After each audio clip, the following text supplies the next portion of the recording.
ছাত্রদলের সাধারণ সম্পাদক উনি বলেছেন যে এই কমিটিটা এই সময় দিলে এরকম পরিস্থিতি হবে উনি জানতেন, তাহলে কেন এই সময় এই কমিটিটা করা হলো?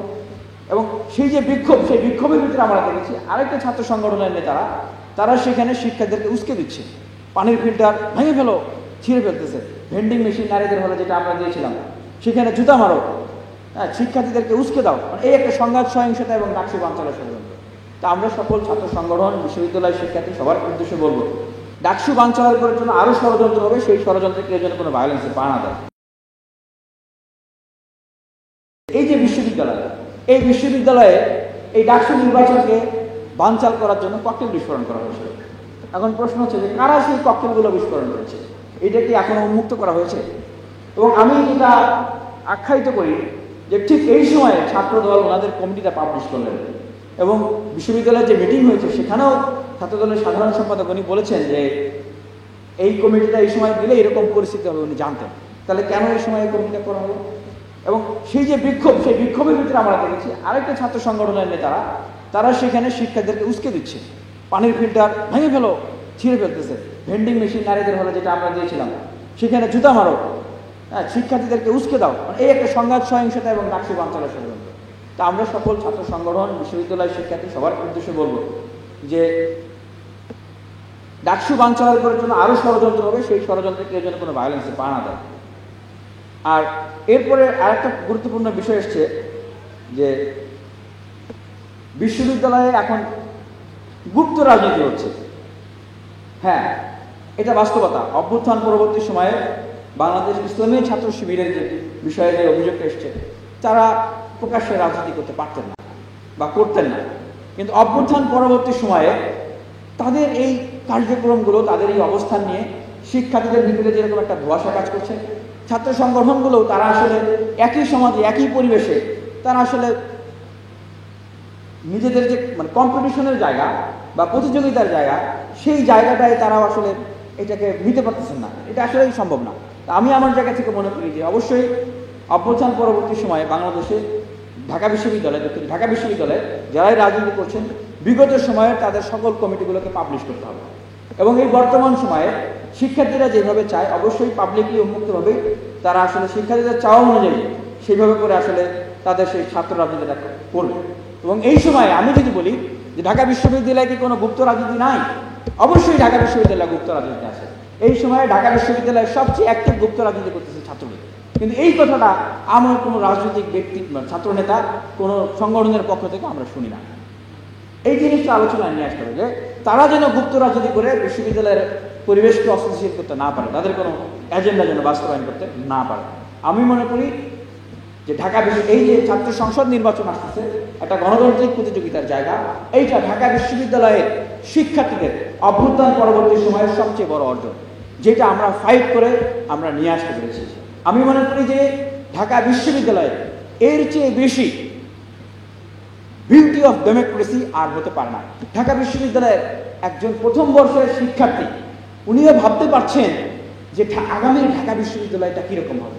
উনার হাতে এখন ঢাকা বিশ্ববিদ্যালয় নির্মাণের ক্ষমতা, উনি চিন্তা করতেছেন আমিও পলিসি মেকিংয়ে পার্টিসিপেশন করতে পারি এবং শিক্ষার্থীরা চিন্তা করতেছেন যে হ্যাঁ আমরাও লিডারশিপের জায়গায় আসতে পারি। তো এই যে বিউটি অফ ডেমোক্রেসি, এই বিউটি অফ ডেমোক্রেসিটা আমাদেরকে জারি রাখতে হবে। এবং আমি আর তো 1-2 মিনিট আমি শেষ করব, যেহেতু শিক্ষা, গবেষণা, রাজনীতি ও ডাকসু নির্বাচনের বিষয় এসেছে। অবশ্যই আমি একজন স্টুডেন্ট অ্যাক্টিভিস্ট হিসাবে আমি মনে করি যে ঢাকা বিশ্ববিদ্যালয়ে এই জায়গাটায় আমাদের যেই জায়গাটা যেভাবে কাজ করা উচিত সেটা আমি ইতিমধ্যেই ঘোষণা করে দিয়েছি যে এই ডাকসুটা হওয়া উচিত পরিবর্তনের জন্য। আমরা আর বিগত সময়ের পেশি শক্তি, কালো টাকার রাজনীতিতে, দখলদারিত্বের রাজনীতিতে যেতে চাই না। সুতরাং ডাকসু ফর চেঞ্জ, আর ভোটটা হওয়া দরকার পরিবর্তনের ভোট, অর্থাৎ vote for change. No more dirty politics, no more violence, make the DUCSU for academic excellence. শিক্ষার্থীরা এইটাই চায়। তো সেখান থেকে আমাদের বিশ্ববিদ্যালয়ে অনেক সমস্যা আছে, আর ডাকসুকে ধারাবাহিকভাবে করতে হবে, কোনো গ্যাপ যেন না হয়।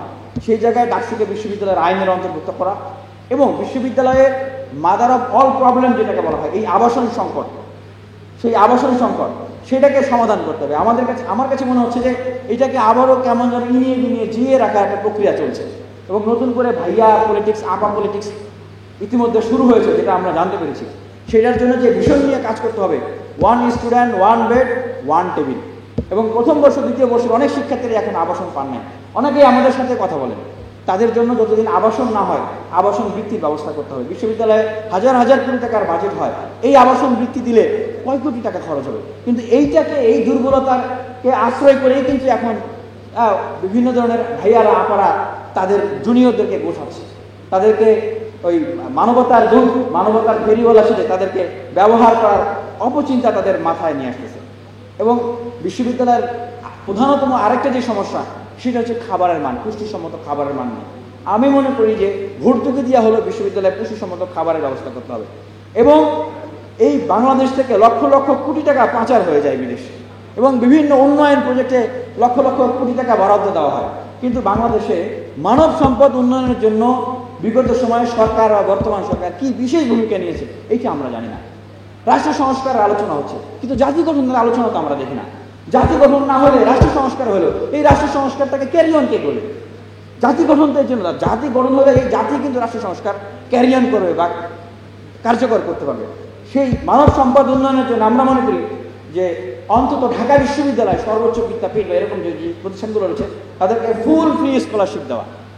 কারণ দেখেন, এত কষ্ট করে নিম্নবিত্ত নিম্ন মধ্যবিত্ত পরিবারের সন্তানরা ঢাকা বিশ্ববিদ্যালয়ে আসে, আসার পরে বই কিনবে, খাতা কিনবে, খাবে, সেমিস্টার ফি দিবে, টাকা নেই। এই যে তার একটা দুশ্চিন্তা, এটার জন্য তো অনেক টাকার দরকার নেই। এবং এই জায়গাটায় আমি মনে করি যে এটা ইমিডিয়েটলি করা উচিত। সেটা হচ্ছে বিশ্ববিদ্যালয়ে প্রয়োজনের ভিত্তিতে, যোগ্যতার ভিত্তিতে, মেধার ভিত্তিতে প্রত্যেকটা শিক্ষার্থীর ইন্টার্নশিপ, পার্ট টাইম জব, এবং বিশ্ববিদ্যালয়ে যারা থাকে তাদের জন্য আউটসোর্সিংয়ের মাধ্যমে অর্থ আয়ের ব্যবস্থা করা। এটা কি অসম্ভব? এটা খুব সহজেই সম্ভব। এবং আমাদের ভাই যেটা বললেন একটু আগে, যে লাইব্রেরি, আমাদের হাজার হাজার কোটি টাকার কিন্তু বাজেট মাস্টার প্ল্যানের আলোচনা হয়েছে, কিন্তু আমরা কিন্তু লাইব্রেরির আলাপটা সেখানে দেখি নাই। আর আমাদের ঢাকা বিশ্ববিদ্যালয়ের যে লাইব্রেরিগুলো আছে, এগুলো কিন্তু লাইব্রেরি না। এগুলো কি? এগুলো হলো জাস্ট একটা পড়ার জায়গা। পড়ার জায়গাটাকে আপনি লাইব্রেরি বলবেন? লাইব্রেরিতে কি থাকবে? বর্তমান সময়ে উন্নত প্রযুক্তির লাইব্রেরি দরকার আমাদের এই ঢাকা বিশ্ববিদ্যালয়ের শিক্ষার্থীদের, এবং পর্যাপ্ত পরিমাণ লাইব্রেরি দরকার। ঢাকা বিশ্ববিদ্যালয়ে কিছু গবেষণা কেন্দ্র আছে মানদাতার আমলের, এগুলো নিয়ে কেউ কোনো চিন্তা করে না, আর বিগত সময় দরকারও হয় না। গবেষণার নামে বাজেট নিয়ে খেয়ে ফেলছে যে যার যার মতো। কিন্তু আমাদের সেটা দরকার। একটা বিশ্ববিদ্যালয়ের প্রধান পরিচয় হবে গবেষণার ভিতর দিয়ে, কিন্তু আমাদের প্রধান পরিচয় হয় রাজনীতি। তাও আবার কি, মাঝে মাঝে রাজনীতির কারণে আমাদের নামটাই খারাপ হয়ে যায়। এবং এই যে আমাদের ঢাকা বিশ্ববিদ্যালয়ের রেজিস্টার বিল্ডিং সহ প্রশাসনিক যে জায়গাগুলো আছে, এইখানে যদি আপনি ঢোকেন, মানে আপনি একটা গুহার ভিতরে ঢুকছেন, আপনি ঘুরতেই থাকবেন, ঘুরতেই থাকবেন, ঘুরতেই থাকবেন, আপনি আর বের হইতে পারবেন না। এক কাজের জন্য আপনার 12 বার যাতায়াত করতে হবে। অথচ এই আধুনিক বিশ্বে ঢাকা বিশ্ববিদ্যালয়ের মতো বিশ্ববিদ্যালয় এই বিষয়গুলো এখনো অটোমেশন, ওয়ান স্টপ সার্ভিসের জায়গায় আনতে পারে না। এটা খুব কঠিন কোনো কিছু না, এইটা অটোমেশন এবং ওয়ান স্টপ সার্ভিসের জায়গায় নিয়ে আসতে হবে। এবং এই সময় সবচেয়ে কঠিন যে মানে প্রশ্ন ঢাকা বিশ্ববিদ্যালয়ের কাছে, সেটা হলো ঢাকা বিশ্ববিদ্যালয় থেকে গ্র্যাজুয়েট হয়ে বেকার থাকতে হয়, চিন্তা করতে হয় সরকারি চাকরি, বিসিএস, এর বাইরে কোনো অপশন নেই, এরকম একটা অবস্থা। অথচ আমরা খুব সহজেই একাডেমিয়া ইন্ডাস্ট্রিয়াল রিলেশনশিপ তৈরি করতে পারি। সেই জায়গায় বিশ্বের এবং বাংলাদেশের উন্নত প্রতিষ্ঠান, সরকার বিভিন্ন জায়গার সাথে কন্ট্যাক্ট করে আমরা সেইভাবে সিলেবাস ডেভেলপ করতে পারি। শিক্ষার্থীরা পড়াশোনা শেষ, সাথে সাথে তাদের চাকরির ব্যবস্থা হয়ে যাবে। এইটা নিয়ে কিন্তু আমরা বিগত সময়ে কোনো বিশ্ববিদ্যালয়ের প্রশাসন কারোর কোনো মাথা ব্যথা দেখি নাই। এবং এই বিশ্ববিদ্যালয়টা দেখেন একটা উন্মুক্ত জায়গা, যে যেমনে পারতেছে ঢুকতেছে, গাড়ি ঢুকতেছে, ককটেল রাইখা যাইতেছে, অস্ত্র নিয়ে ঢুকতেছে, এইটা করতেছে, সেইটা করতেছে। তো সেই জায়গাটাই অবশ্যই বিশ্ববিদ্যালয়ের একাডেমিক প্রশাসনিক কাজের জায়গাগুলোতে নিয়ন্ত্রিত জায়গায় নিয়ে আসা, বিশ্ববিদ্যালয়ের যে যাতায়াত, ট্রান্সপোর্টেশন, এই জায়গাগুলোকে বাড়ানো এবং নিয়ন্ত্রণের জায়গায় নিয়ে আসা, এগুলো নিয়ে আমার মনে হয় কাজ করা উচিত। এবং বিশ্ববিদ্যালয়ের যে মেডিকেল সেন্টার, সেই মেডিকেল সেন্টার মানদাতার আমলে যে কিছু হইলেই যাও, গেলে কয় নাপা, মানে নাপা সেন্টার আমরা বলি আর কি, একই ওষুধ দেয়, উন্নত কোনো ট্রিটমেন্ট নাই। তো এইটারও সমাধান করা উচিত। এবং বিশ্ববিদ্যালয়ে বিভিন্ন জায়গায় দেখা যায় যে ভেঙে পড়ে যায়, নামাজ পড়তে গেছে মসজিদ মানে ভেঙে পড়তেছে, ওয়াশরুমে গেছে ছাদ ভেঙে পড়তেছে। তো এই ট্যাম্পারগুলো টেস্ট করা, এই জায়গাগুলোকে সংস্কার করা, আধুনিকায়ন করা, পুকুরগুলো সংস্কার করা, সৌন্দর্য স্থাপনাগুলো সংস্কার করা, এগুলো করা দরকার। এবং আমি আর যে জিনিসগুলো গুরুত্বপূর্ণ মনে করি, আর দুইটা পয়েন্ট বলবো, যে আমাদের এই বিশ্ববিদ্যালয়ে টিএসসি ভিত্তিক অনেকগুলো সংগঠন আছে, সাংবাদিক সমিতি, ডিবেটিং সোসাইটি, পরিবেশ, শিল্প, ক্রীড়া, সাহিত্য, এই সকল সংগঠনগুলো হচ্ছে এই বিশ্ববিদ্যালয়ের প্রাণ। এই সংগঠনগুলোকে আরও শক্তিশালী করা, আরও গতিশীল করা, টিএসসির বাইরেও যে সংগঠনগুলো আছে এগুলোকেও আরও গতিশীল করে বিশ্ববিদ্যালয়কে এগিয়ে নিয়ে যাওয়া উচিত। এবং পাশাপাশি আমি সর্বশেষ যেটা বলতে চাই, এই বিশ্ববিদ্যালয়ে প্রত্যেকটা শিক্ষার্থী তার মতাদর্শকে ধারণ করে কাজ করবে, ডানপন্থী, বামপন্থী, মধ্যমপন্থী এবং আরও শিক্ষার্থীরা যারা আছেন। সেই যে বৈচিত্র্যময় যে campus, diversification, beauty of diversity, সেটাকে সমুন্নত রাখতে হবে। সেই জায়গাটায় এখানে গণতান্ত্রিক মূল্যবোধের প্রাতিষ্ঠানিক ভিত্তিটাকে চালু রাখতে হবে। সেই জায়গাগুলোকে নিয়ে আসলে আমাদের কাজ করতে হবে। মুক্তিযুদ্ধের যে মহান চেতনা এবং জুলাই অভ্যুত্থানের যে চেতনা, সেটাকে সমুন্নত রেখে সবাইকে ধারণ করে আমি মনে করি যে এই বিশ্ববিদ্যালয়ে আমাদেরকে কাজ করতে হবে। সেই জায়গাটা যদি আমরা যেতে চাই, ব্যক্তির স্বার্থ, দলের স্বার্থ, গোষ্ঠীর স্বার্থ, সেই জায়গায় ঊর্ধ্বে আসা এবং বিগত সময়ের আমরা প্রধানতম যে সমস্যা দেখেছি, আবারও বলছি যে লেজুর ভিত্তিক ছাত্র রাজনীতি। ছাত্রলীগ বলতো যে আমাদের অভিভাবক আপা, এখন একটা ছাত্র সংগঠন বলেন আমাদের অভিভাবক অমুক, সাংগঠনিক অভিভাবক। একটা ছাত্র সংগঠনের সাংগঠনিক অভিভাবক কখনো একটা রাজনৈতিক দলের জাতীয় নেতা কিভাবে হবে? হতে পারে না।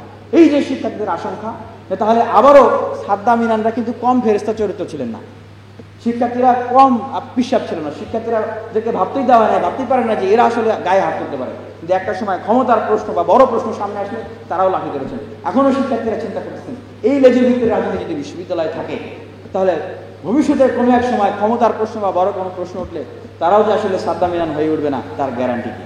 তো সেই জায়গা থেকে আমরা আশা করি এই ডাকসুর ভিতর দিয়ে বিশ্ববিদ্যালয়ের শিক্ষার্থীরা মুক্তি পাবে। সালাম আলাইকুম, ধন্যবাদ।